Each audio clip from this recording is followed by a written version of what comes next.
Serbian populace. To Serbian cap everywhere name dies. Njegish.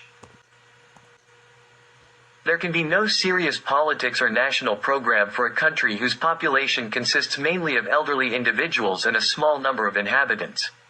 When society is in crisis, so is the family, and vice versa. The family is the basic cell of society. In fact, it is a small society itself, composed of members of different genders and ages. They perform various tasks necessary for the family's maintenance. Family members have different interrelationships, and each of them strives to establish their identity within the community. The state should have specific programs to support Serbian families, especially the intellectual elite. There cannot be a single universally applicable scheme for families, just as there cannot be one for society. Citizens of one era in each country have the right to build a society that best suits their abilities and needs. There is no real solidarity within a society where a sense of injustice prevails. Absolute equality cannot exist in any society. Society should strive to correct injustice instead of creating it. The first and most important law of Serbian society is biological renewal, upon which everything else depends. The revival of the family's role as the fundamental cell of society and the restoration of tested traditional values must be fulfilled. Today in Serbia, we face what is called the White Plague.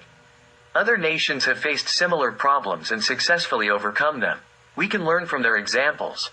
First and foremost, several laws should be enacted to maximize protection for mother and child. Legal and social solutions should be found for unmarried mothers, and the number of abortions should be reduced. It is necessary to improve gynecological and obstetric clinics, expedite pregnancy maintenance with regulations that support unmarried mothers, and regulate abortions under control. It is necessary to create a plan for the return of a certain number of Serbs from the diaspora, where 1/3 of the Serbian population lives. Organize the connection of all Serbs worldwide through a single cultural network with its center in Serbia.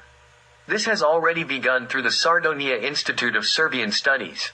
To secure the future of Serbia, it is necessary to change some imposed notions about politics and society.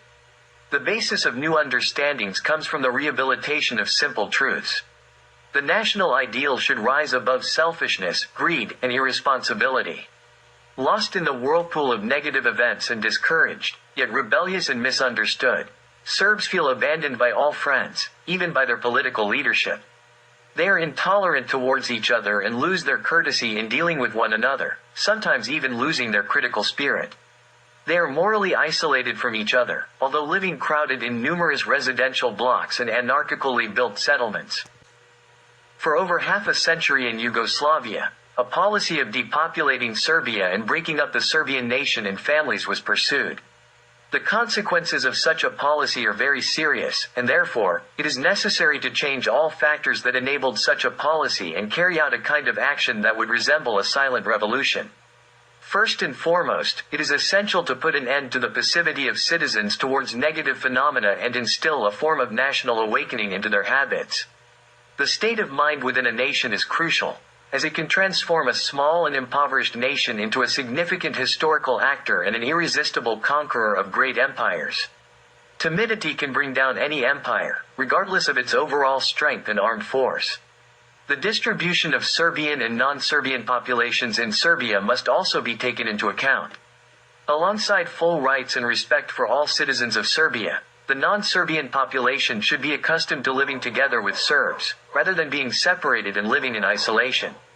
It must not be allowed to create areas from which Serbs will be displaced while favoring national minorities at the expense of Serbs. To better control the Serbian population, it is necessary to introduce national identity cards as supplementary documents alongside civil identity cards. Democracy, human rights, and the rights of nations cannot be achieved unilaterally. There must be equality of rights.